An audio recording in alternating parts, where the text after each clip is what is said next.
Hi mga chang! Nurse K nga po pala ulit and welcome back to my YouTube channel. So for today's vlog, tara't mamasyal sa Lake Isabel Hotel Resort and Events. Located ito sa Malasin, San Jose Nueva Ecija, my hometown. So mga chang, na-invite na naman tayong muli ng aking pinsan na si Ate Louie para mag-staycation dito. At the same time, sabi niya dito na rin daw ako mag-celebrate. And by the way, mga chang, itong buwan na to is my birth month.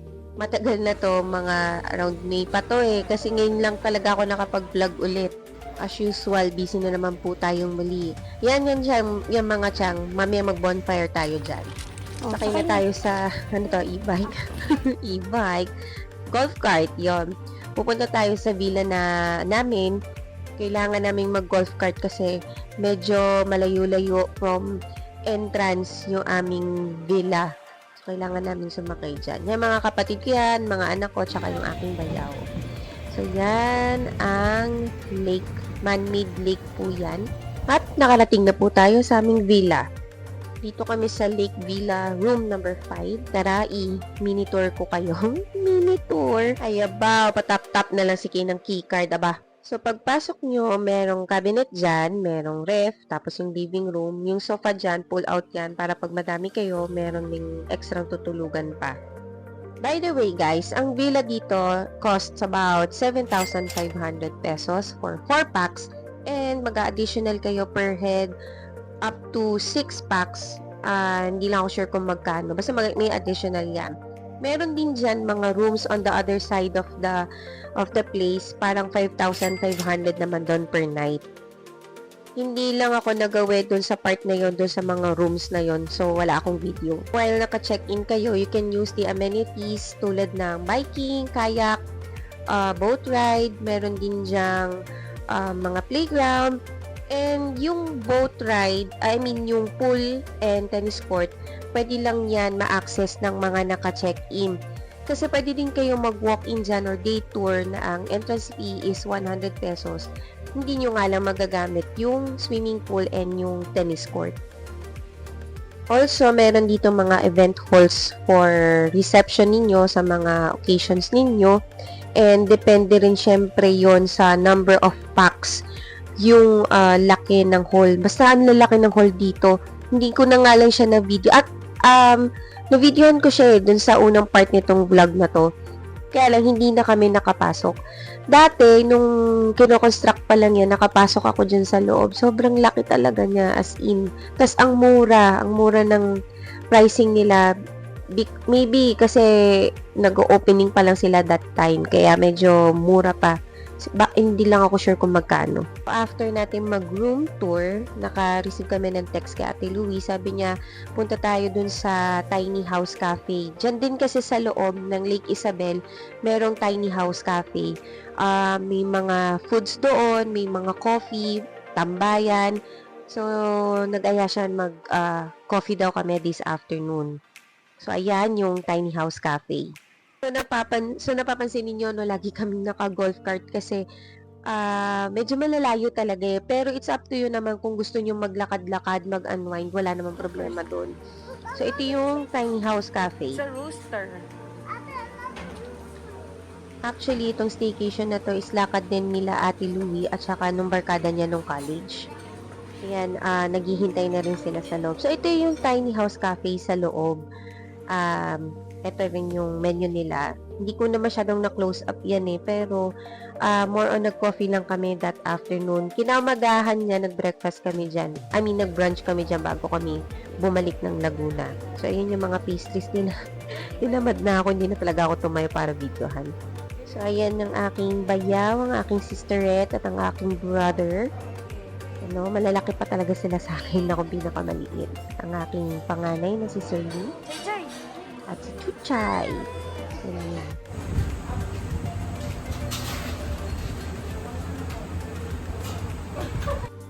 Ito yung outside view ng Tiny House Cafe.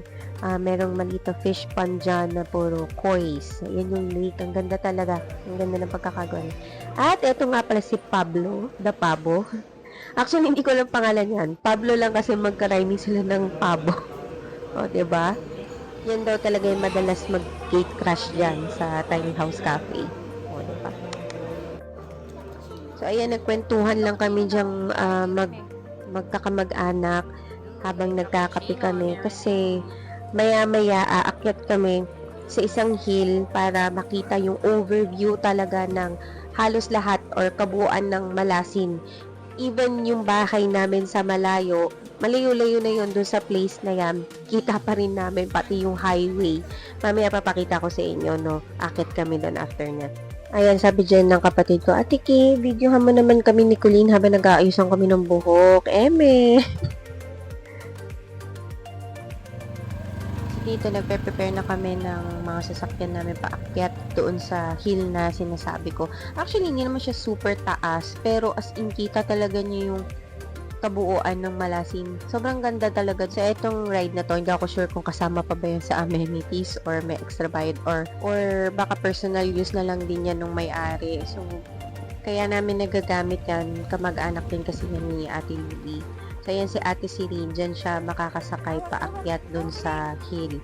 Kami naman ni Sirin, ni Colleen, ng mga kapatid ko, mag-golf cart kami muna hanggang dun sa dulo. Then, hanap na lang kami ng makikisakay-sakay na lang kami sa mga sasakyan. Ayan, golf cart na naman po tayo. Ang haba kasi talaga ng lakarin dyan. Pag naglakad kami na naglakad, maubusan talaga kami ng oras. I mean, marami kaming mamimiss na mga activities dyan. Tapos, at the same time, nakakasave kami ng energy. Tapos, nakikita din namin yung mga views. So, ayan, yung lake na gawa din nila, man-made lake. So, finast forward ko na to ng konti kasi medyo mahaba. Nood na lang muna tayo.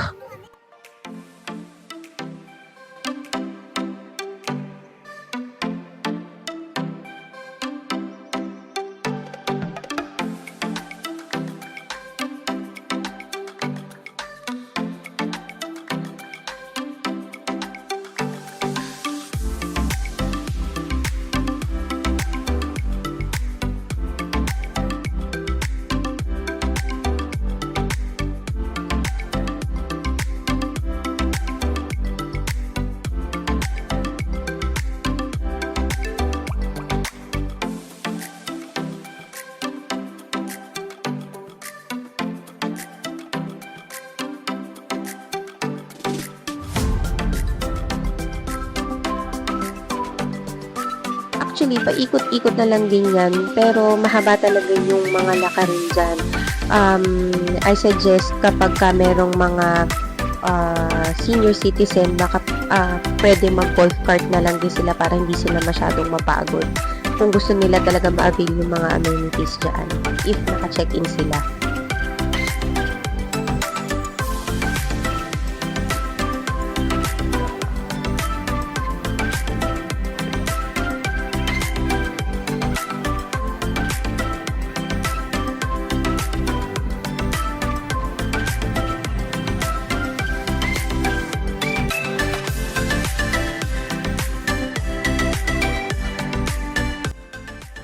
Paakit na kami ng hill nito nang kami ay harangin ng mga kakambingan, no?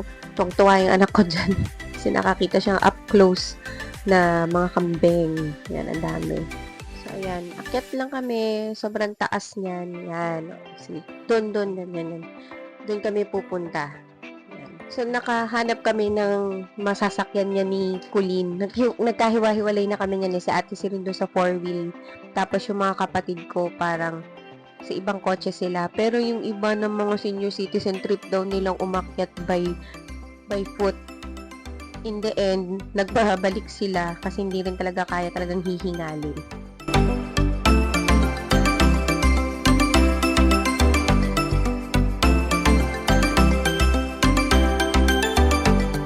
And touchdown! Actually, yung may-ari dito, naglagay siya ng mga Station of the Cross for the Catholics during their visita iglesia. But also, this is open for non-Catholics too, para ma-enjoy lang yung view ng buong Malasin or kung ano man yung tanaw ng inyong paningin. So, ayan. Si Ate.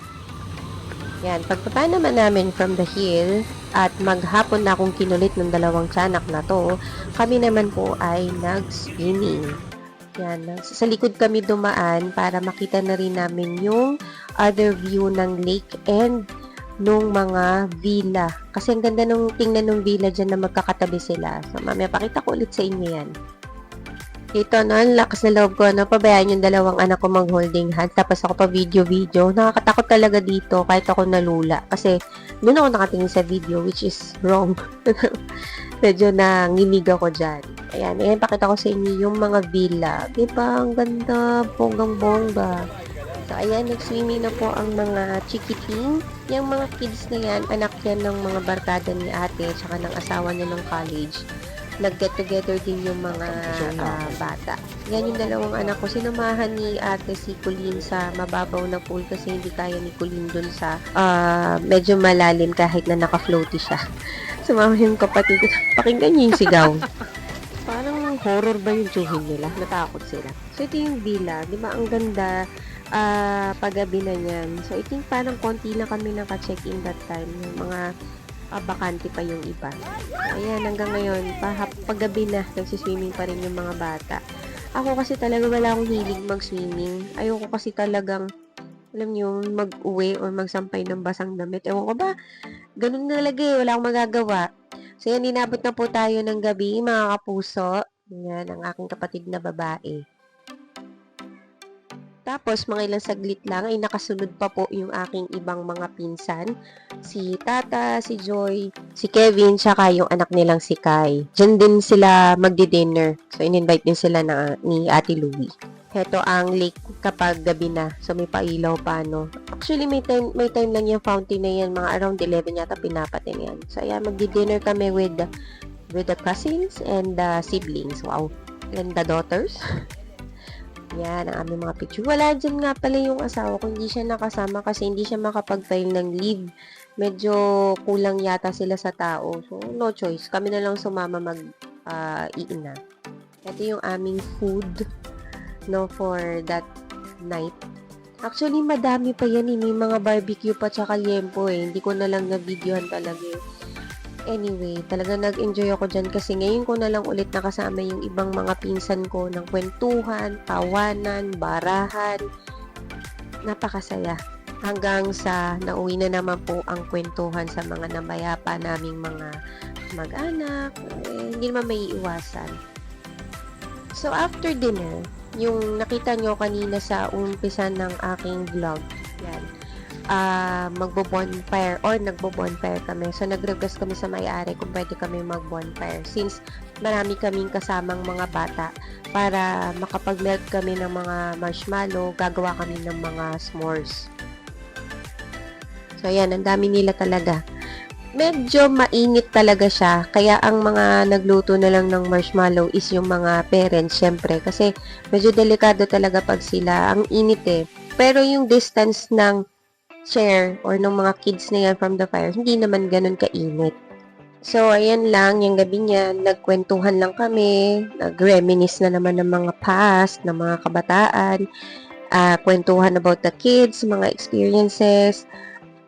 Yun, talagang nag-enjoy kami, tsaka nagpapasalamat ako na nakasama kami dito, and na-celebrate ko rin yung birthday ko dyan. Pero, sa part 2 na ng vlog ko na to, kasi sobrang haba na talaga niya. Kinuwento ko lang sa inyo yung nangyari sa amin or yung na-experience namin sa lugar na yan para if maligaw kayo sa Nueva Ecija, pwede kayong pumunta dyan if gusto ninyo, no? So, ayun lang mga chang, yung part 1 ng aking vacation or ng aming vacation na nangyari pa to nung May, no? Super late na. Pero at least na-share ko po sa inyo. Yan, yung mga pinsan ko. Sige, so see you again next time mga chang!